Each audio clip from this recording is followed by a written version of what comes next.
Hello മക്കളെ, welcome back to Xylem learning. Faisal സാറാണ്. മക്കളെ, നമ്മുടെ ക്രിസ്മസ് എക്സാമിനേഷന് നമുക്ക് ഏറ്റവും അവസാനമായിട്ട് 8ാം ക്ലാസ്സിൽ ഉണ്ടാവുന്ന ചാപ്റ്റർ എന്ന് പറയുന്നത് Europe on the world map എന്ന് പറയുന്ന ചാപ്റ്റർ ആയിരിക്കും. ലോക ഭൂപടത്തിൽ യൂറോപ്പ് എന്ന് പറയുന്ന ചാപ്റ്റർ വരെയാണ് നമ്മുടെ ക്രിസ്മസ് എക്സാമിനേഷൻ ഉള്ളത്. സോ അതുകൊണ്ട് തന്നെ ഈ ചാപ്റ്റർ നമ്മൾ നിർബന്ധമായിട്ടും പഠിക്കേണ്ടതുണ്ട്. ഇവിടെ നിന്നുള്ള ചോദ്യങ്ങൾ എന്തായാലും ഉണ്ടായിരിക്കും. അങ്ങനെയാണെങ്കിൽ ഈ ചാപ്റ്റർ എന്ന് പറയുന്ന സമയത്ത് വലിയ ഡീറ്റെയിൽഡ് ചെയ്ത ചാപ്റ്റർ ആണല്ലോ. നമുക്ക് തന്നെ അറിയാവുന്ന പോലെ തന്നെ യൂറോപ്പിന്റെ മൊത്തം ഡീറ്റെയിൽസുകൾ എന്ത് ചെയ്യുന്നുണ്ട്, ഈ ചാപ്റ്ററിൽ പറയുന്നുണ്ട്.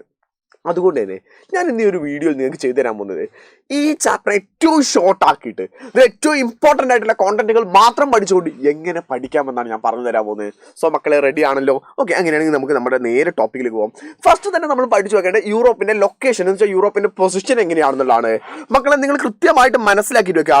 യൂറോപ്പിന്റെ നോർത്ത് ഭാഗം എന്ന് പറയുന്നത് അഥവാ വടക്ക് ഭാഗം എന്ന് പറഞ്ഞാൽ ആർട്ടിക് ഓഷ്യൻ അഥവാ ആർട്ടിക് സമുദ്രമാണ്. യൂറോപ്പിന്റെ വടക്ക് ഭാഗം ഏറ്റവും മുകളിൽ വരുന്ന ഭാഗം എന്ന് പറഞ്ഞാൽ ആർട്ടിക് ഓഷ്യൻ ആണ്, ആർട്ടിക് സമുദ്രമാണ് വരുന്നത്. എന്നാൽ നമ്മുടെ സൗത്ത് ഭാഗം തെക്ക് ഭാഗത്ത് വരുന്നത് മെഡിറ്ററേനിയൻ സീ. താഴെ വരുന്നത് അയാൾ കണ്ടില്ല നിങ്ങൾ, മെഡിറ്ററേനിയൻ സീ, മെഡിറ്ററേനിയൻ കടല വരുന്നത്. അതേസമയം വെസ്റ്റിൽ വരികയാണെങ്കിൽ അതാരാണ് മക്കളെ? അത് അറ്റ്ലാന്റിക് ഓഷ്യൻ അഥവാ അറ്റ്ലാന്റിക് സമുദ്രമാണ്. അതേസമയം ഈസ്റ്റിലേക്ക് വരികയാണെങ്കിൽ അഥവാ കിഴക്കോട്ട് വരികയാണെങ്കിൽ അവിടെ ശരിക്കും ഓഷ്യൻ അല്ല. മറ്റുള്ള 3 സ്ഥലത്തും കടലുകളെ പറയുന്നത്. പക്ഷെ ഇവിടെ ഓഷ്യൻ അല്ല, ഇവിടെ ഉള്ളത് യൂറൽ മൗണ്ടെയിൻസ് ആണ്. ഇവിടെ ഇങ്ങനെ റഷ്യയുടെ ഭാഗമായിട്ട് ഇവിടെ ഇങ്ങനെ കിടക്കുന്നതാണ് യൂറൽ മൗണ്ടെയിൻസ് എന്ന് പറയും, അഥവാ യൂറൽ പർവ്വതനിര. അതുപോലെ തന്നെ അതിന്റെ കൂടെ തന്നെ ചില കടലുകൾ വരുന്നുണ്ട്. ബ്ലാക്ക് സീയും കാസ്പിയൻ സീയും. ബ്ലാക്ക് സീയും അതുപോലെ തന്നെ അറബിക്കടൽ എന്ന് പറയും. ബ്ലാക്ക് സീ നമ്മൾ വിളിക്കുന്ന പേര് കരിങ്കടൽ എന്നാണ് വിളിക്കാറുള്ളത്. സോറി, അറബിക്കടല, കരിങ്കടൽ എന്ന് വിളിക്കും. അതുപോലെ തന്നെ കാസ്പിയൻ സീയുമാണ് എന്ത് ചെയ്യുന്നത്, ഇതിന്റെ ആക്ച്വലി ലൊക്കേഷൻ എന്ന് പറയുന്നത്. സോ ഈ യൂറോപ്പിന്റെ ഒരു കൃത്യമായിട്ടുള്ള 4 ലൊക്കേഷനുകളും മക്കൾ നിർബന്ധമായിട്ട് പഠിച്ചു വെക്കണം. 3 ഭാഗം കടലുകളാണ്. മുകളിൽ ആർട്ടിക് ആണ്, നമ്മുടെ വെസ്റ്റിലാണ്, പടിഞ്ഞാറ് ഭാഗത്താണ് അറ്റ്ലാന്റിക് ആണ്, താഴെയാണെങ്കിൽ മെഡിറ്ററേനിയൻ സീ ആണ്. അതേസമയം ഈസ്റ്റ് ഭാഗത്ത് കിഴക്ക് ഭാഗത്ത് മാത്രമാണ് മാറ്റമുള്ളത്. അവിടെ യൂറൽ മൗണ്ടൻസ്, യൂറൽ പർവ്വത നിരകളും അതുപോലെ തന്നെ ബ്ലാക്ക് സീയും അതുപോലെ തന്നെ കൂടെ തന്നെ ആരും കൂടി ഉണ്ട്, കാസ്പിയൻ സീ കൂടെ ഉണ്ട്. സോ ഫസ്റ്റത്തെ ഭാഗം നമ്മൾ ലൊക്കേഷൻ പഠിച്ചു വെച്ചു. ഇനി രണ്ടാമത്തത് ഏറ്റവും കൂടുതൽ വരാൻ സാധ്യതയുള്ള ഒരു ചോദ്യമാണ് ജിയോഗ്രഫിക്കൽ ഫീച്ചേഴ്സ് ഓഫ് യൂറോപ്പ്. യൂറോപ്പിന്റെ ജിയോഗ്രഫിക്കൽ ഫീച്ചേഴ്സ് നമ്മൾ ചോദിക്കുകയാണെങ്കിൽ യൂറോപ്പിനെ നമുക്ക് ശരിക്കും ഒരു ഭൂമിശാസ്ത്രപരമായിട്ട് 4 ആയിട്ട് തരംതിരിക്കാൻ പറ്റും. North western highlands, central uplands, north European plains, alpine mountains എന്ന് പറഞ്ഞിട്ട് ആക്ച്വലി 4 ആയിട്ട് തരംതിരിക്കാം. അഥവാ വടക്ക് പടിഞ്ഞാറൻ കുന്നുകൾ, മധ്യ ഉന്നത തടങ്ങൾ, ഉത്തര യൂറോപ്യൻ സമതലങ്ങൾ, ആൽപൈൻ പർവ്വതനിരകൾ. ഇതിന്റെ ഡീറ്റെയിലുകൾ വേണം. ടെക്സ്റ്റിലാണെങ്കിലോ ഡീറ്റെയിൽ ചെയ്തിട്ടാണ് ഡീറ്റെയിൽസ് കൊടുത്തിട്ടുള്ളത്. ശരിയാണല്ലോ അല്ലെ? ഡീറ്റെയിൽ ചെയ്തിട്ടാണ് കൊടുക്കുക. ബട്ട് ഇവിടെ നമുക്ക് ഇതിനെ ഷോർട്ട് ആക്കിയിട്ട് ഞാൻ ഇവിടെ തരാം. ഇതൊക്കെ നമ്മുടെ ഇംഗ്ലീഷ് മീഡിയം മക്കൾക്ക് ഇങ്ങനെയും അതുപോലെ തന്നെ മലയാളം മീഡിയം മക്കൾക്ക് ഞാൻ സെപ്പറേറ്റ് ചെയ്തിട്ട് കൊടുത്തിട്ടുണ്ട്. സോ ഇത് കൃത്യമായിട്ട് ഈ ഒരു ടേബിൾ പഠിച്ചു വെച്ചാൽ മതി. ടേബിൾ പഠിച്ചാൽ തന്നെ ഇതിന്റെ ഏകദേശം എല്ലാ ഭാഗങ്ങളും ക്ലിയർ ആയിട്ട് മാറും. സോ ഇവിടേക്ക് നമ്മൾ നോക്കുന്ന സമയത്ത് ഫസ്റ്റത്തെ ഭാഗമാണ് നോർത്ത് വെസ്റ്റേൺ ഹൈലൻഡ്സ് എന്ന് പറയുന്നത്. അത് ഏതൊക്കെ രാജ്യങ്ങളാണ് വരുന്നതോ? നോർവേ, സ്വീഡൻ, ഫിൻലാൻഡ്, സ്കോട്ട്ലാൻഡ് തുടങ്ങിയിട്ടുള്ള രാജ്യങ്ങളൊക്കെ വരുന്നത്. ഇവിടുത്തെ പ്രധാനപ്പെട്ട ക്യാരക്ടറിസ്റ്റിക്സ് എന്ന് വെച്ചാൽ ഏറ്റവും പ്രധാനപ്പെട്ട സവിശേഷതകൾ എന്തൊക്കെയാണെന്ന് വെക്കുകയാണെങ്കിൽ ഹൈ ഹിൽസ് എന്ന് വെച്ചാൽ ഉയർന്ന കുന്നുകളുണ്ടായിരിക്കും. ഓൾഡ് പ്ലാറ്റ്യൂസ്, പഴയ പീഠഭൂമികളാണുള്ളത്.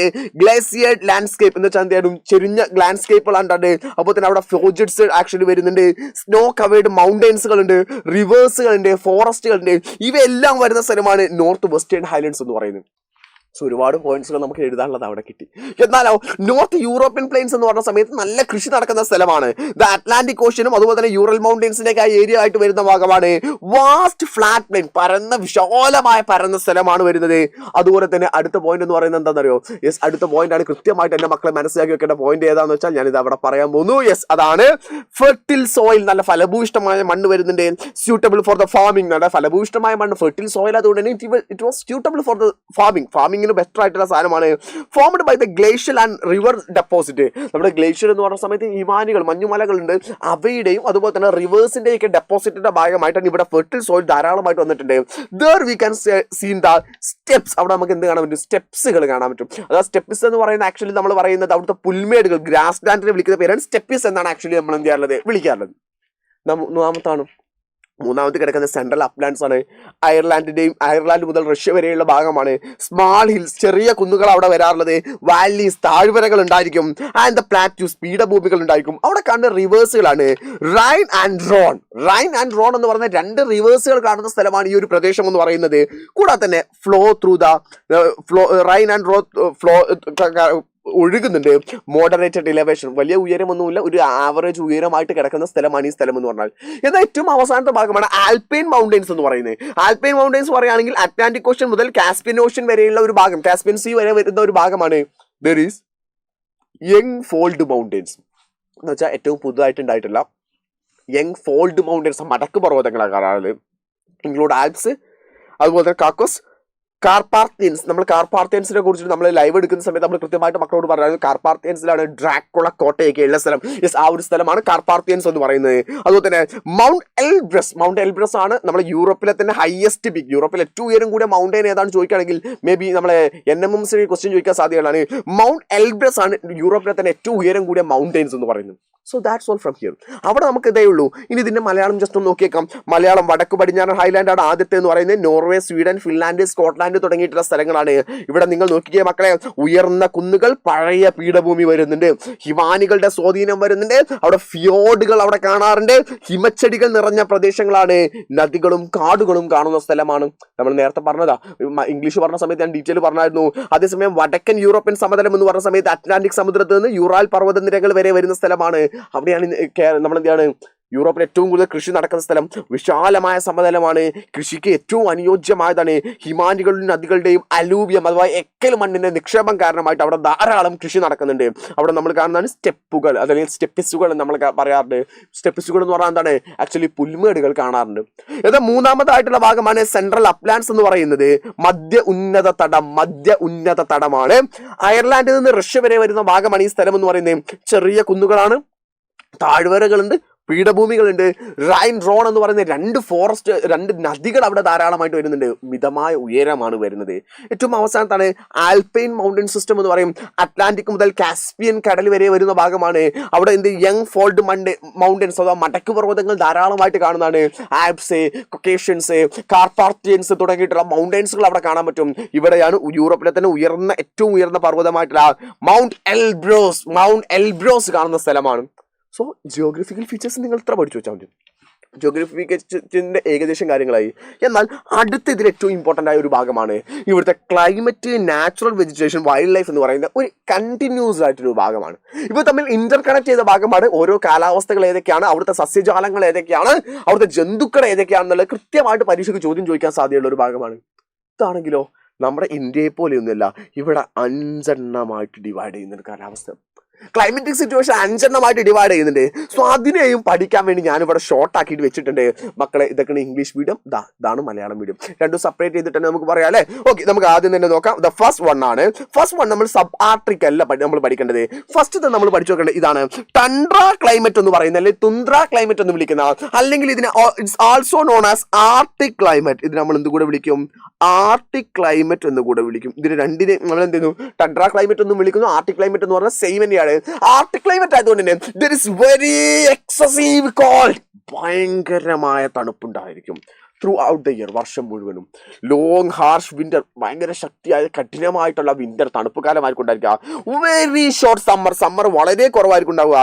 ലിറ്റിൽ റെയിൻഫാൾ, കുറച്ച് മഴയെ കിട്ടുള്ളൂ. മോസ്റ്റ്ലി സ്നോഫാൾ, ഓൾമോസ്റ്റ് അവിടെ സ്നോഫാൾ മാത്രമാണ് ഉണ്ടാവാറുള്ളത്. അവിടെയുള്ള പ്രധാനപ്പെട്ട ചെടികൾ ഏതൊക്കെയാണോ?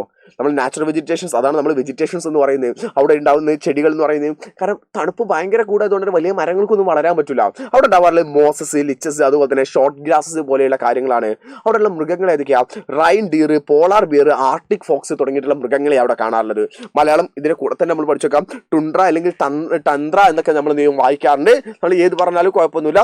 വർഷം മുഴുവനും അതിശക്തമായ ശൈത്യമുണ്ട്. നീണ്ട കഠിനമായ ശീതകാലമാണുള്ളത്.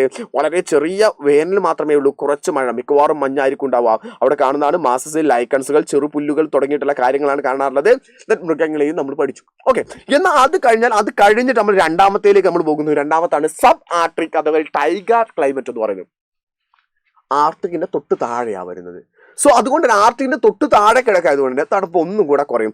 Very called, long winter. ഇവിടെയും തണുപ്പിന് കുറവൊന്നുമില്ല, നല്ല തണുപ്പ് തന്നെയാണ്. ലോങ് വിന്റർ തന്നെയാണുള്ളത്. ഷോർട്ട് മൈൽഡ് സമ്മർ ഒന്നും കൂടെ ഷോർട്ടായിട്ടുണ്ടാവും, കുറച്ച് കാലമേ ഉണ്ടാവാറുള്ളൂ. അതുപോലെ തന്നെ temperature below 0 for 5 to 7 months. അവിടെ ടെമ്പറേച്ചർ എന്ത് ചെയ്യും? ഒരു 0 ഡിഗ്രിയിൽ ഒരു 5 to 7 months ഒക്കെ ഉണ്ടാവും. സ്നോഫാൾ ഈസ് കോമൺ, മഞ്ഞുവീഴ്ച അവിടെ സാധാരണമായിട്ടുള്ള കാര്യങ്ങളാണ്. കാണുന്ന വെജിറ്റേഷൻസുകൾ ഏതൊക്കെയാ? എവർഗ്രീൻ കോണിഫറസ് ഫോറസ്റ്റ്, പൈന്, അതുപോലെ തന്നെ കേഡാർ തുടങ്ങിയിട്ടുള്ളതാണ്. അതുപോലെ തന്നെ അവിടെ കാണുന്ന മൃഗങ്ങളെയാണ്. ലങ്സ് കാണാറുണ്ട്, അതുപോലെ എർമിൻ കാണാറുണ്ട്, സിൽവർ ഫോക്സിലേക്ക് അവിടെ കാണാറുണ്ട് കേട്ടോ. നമ്മളിതാ മലയാളം മീഡിയം ഒരുമിച്ച് പറയാം, അതായിരിക്കും നന്നാവും. അപ്പോൾ അല്ലെങ്കിൽ നിങ്ങൾക്ക് കൺഫ്യൂഷൻ വരും. അത് കഴിഞ്ഞാൽ അടുത്താണ് ഈസ്റ്റേൺ യൂറോപ്യൻ ക്ലൈമറ്റ് എന്ന് പറഞ്ഞ സമയത്ത് അവിടെ ഹോട്ടാണ്. ഇവിടെ നിങ്ങൾ ആലോചിക്കുക, ഇതുവരെ നമ്മൾ ആർട്ടിക് പറഞ്ഞ സമയത്തും സബ് ആർട്ടിക് പറഞ്ഞ സമയത്തും അവിടെ തണുപ്പിനെ കുറിച്ച് മാത്രമാണ് പറഞ്ഞെങ്കിൽ ഇവിടെ നമ്മൾ ഹോട്ട് സമ്മർ, നല്ല ചൂട് കാലഘട്ടമാണ്. എക്സ്ട്രീം കോൾഡ് വിന്റർ, നല്ലോണം തണുപ്പാകുന്ന സമയത്ത് ഭയങ്കര തണുപ്പാണ്. ചൂടാകുമ്പോൾ ഭയങ്കര ചൂട്, തണുപ്പാകുമ്പോൾ ഭയങ്കര തണുപ്പുമാണുള്ളത്. വിന്റർ ടെമ്പറേച്ചർ ബിലോ 0 ഡിഗ്രി, വിന്ററിൽ 0 ഡിഗ്രിക്ക് താഴേക്ക് വരാറുണ്ട്. ലൈറ്റ് സമ്മർ റെയിൻ, നമ്മുടെ സമ്മർ സീസൺ വേനൽക്കാലത്ത് ചെറിയ മഴകളൊക്കെ എന്ത് ചെയ്യാറുണ്ട്, കിട്ടാറുണ്ട്. ആ സമയം അവിടെ ഉണ്ടാവുന്നതാണ് ഗ്രാസ് ലാൻഡ് അഥവാ സ്റ്റെപ്പിസ് എന്ന് പറയുന്നതൊക്കെ ഉണ്ടാവാറുണ്ട്. Fewer bigger trees due to the scarcity of the water, വെള്ളം കുറവായതുകൊണ്ട് തന്നെ അവിടെ വലിയ മരങ്ങൾ ഉണ്ടാവുന്നതിന് ചാൻസ് കമ്പാരിറ്റീവ്ലി കുറവാണ്. ആന്റിലോപ്പ്, വോൾഫ്, ഹോഴ്സ് തുടങ്ങിയിട്ടുള്ള മൃഗങ്ങളെയാണ് അവിടെ കാണാറുള്ളത്. ഇനി നമ്മൾ വെസ്റ്റേൺ യൂറോപ്പിലേക്ക് നോക്കുകയാണെങ്കിൽ വെസ്റ്റേൺ യൂറോപ്പ് സെവറൽ വിന്റർ, നല്ല തണുപ്പാണുള്ളത്. അതുപോലെ തന്നെ മോഡറേറ്റഡ് സമ്മർ, അത്യാവശ്യം കുഴപ്പമില്ലാത്ത രീതിയിലുള്ള ചൂടുകൾ വരാറുണ്ട്. Rainfall all year, so important point, വർഷം മുഴുവൻ മഴ കിട്ടുന്ന ക്ലൈമറ്റ് ഉള്ള സ്ഥലമാണ് ഇത് വെസ്റ്റേൺ യൂറോപ്യൻ ക്ലൈമറ്റ് എന്ന് പറഞ്ഞാൽ. ഇൻഫ്ലുവൻസ്ഡ് അറ്റ്ലാന്റിക് ഓഷ്യൻ ഉണ്ടായതുകൊണ്ടാണ് അവിടെ മഴ നന്നായിട്ട് കിട്ടുന്നത്. അവിടെ കാണുന്ന മരങ്ങളിൽ നിന്ന് ഡിസിഡസ് ഫോറസ്റ്റുകളാണ് ആക്ച്വലി വരാറുള്ളത്. അതുപോലെ തന്നെ ഫോക്സ്, ഹെയർ, ഡീർ, വോൾഫ് തുടങ്ങിയിട്ടുള്ള മൃഗങ്ങളെയും കാണാറുണ്ട്. ഏറ്റവും അവസാനത്താണ് മെഡിറ്ററേനിയൻ ക്ലൈമറ്റ്. മെഡിറ്ററേനിയൻ ക്ലൈമറ്റിലേക്ക് നമ്മൾ നോക്കുന്ന സമയത്ത് ഇവിടെ നമ്മൾ നോക്കുക ഹോട്ട് ആൻഡ് ഡ്രൈ സമ്മർ, നല്ല ചൂടുള്ള ഡ്രൈ ആയിട്ടുള്ള സമ്മർ. വിന്റർ ആകുമ്പോഴോ കൂൾ റെയിനി വിന്റർ. തണുപ്പാകുമ്പോൾ എന്ത് ചെയ്യും, അത്യാവശ്യം നല്ല മഴയൊക്കെ തണുപ്പായിരിക്കും. ചൂടാകുമ്പോൾ ഭയങ്കര വരണ്ട ചൂടുമായിരിക്കും ഉണ്ടാവാറില്ല മെഡിറ്ററേനിയനിൽ. അവിടെ ഷെർബ്സും ട്രീസുകളൊക്കെ കാണാനുണ്ട്. Olive, grape, orange, rosemary, lavender, pine, fig തുടങ്ങിയിട്ടുള്ള മരങ്ങളൊക്കെ കാണാറുണ്ട്. അവിടെ കാണുന്ന മൃഗങ്ങളെയും അതുപോലെ തന്നെ ഈഗിള്, ഗോട്ട്, അതുപോലെ തന്നെ ലങ്സസ് തുടങ്ങിയിട്ടുള്ള മൃഗങ്ങളെയും നമ്മൾ അവിടെ കാണാറുണ്ട്. മലയാളത്തിലേക്ക് ജസ്റ്റ് നമുക്ക് നോക്കാം. മലയാളം നമ്മൾ നിന്നു ആർട്ടിക് നമ്മൾ പറഞ്ഞായിരുന്നു. സബ് ആർട്ടിക്കിലേക്ക് പോകുന്ന സമയത്ത് വളരെ നീണ്ട ശീതകാലമാണ്, ചുരുങ്ങിയ സുഖപ്രദമായ വേനൽക്കാലമാണ്. 5 മുതൽ 7 മാസം വരെ 0 ഡിഗ്രിക്ക് താഴെ ആയിരിക്കും ടെമ്പറേച്ചർ ഉണ്ടായിരിക്കുക. മഞ്ഞ് വീഴ്ച സാധാരണയാണ്. ഞാൻ സസ്യവർഗം മറ്റൊന്നും വായിക്കുന്നില്ല, അത് സെയിം തന്നെയാണ് വരാനുള്ളത്.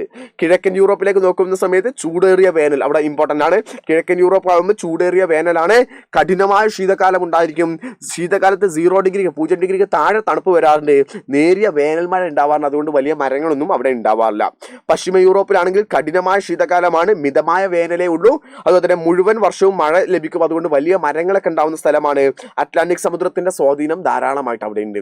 മെഡിറ്ററേനിയനിൽ മാത്രമാണ് ചൂടേറിയ വേനലും തണുപ്പുള്ള മഴക്കാലവും എന്തിയാണ് വരുന്ന സമയം എന്ന് പറയുന്നത്. സോ ഇത്രയും കാര്യങ്ങളാണ് മക്കളെ ഈ ചാപ്റ്ററിലെ മോസ്റ്റ് ഇമ്പോർട്ടൻറ്റ്. ബാക്കിയുള്ളത് വേണ്ടെന്നല്ല.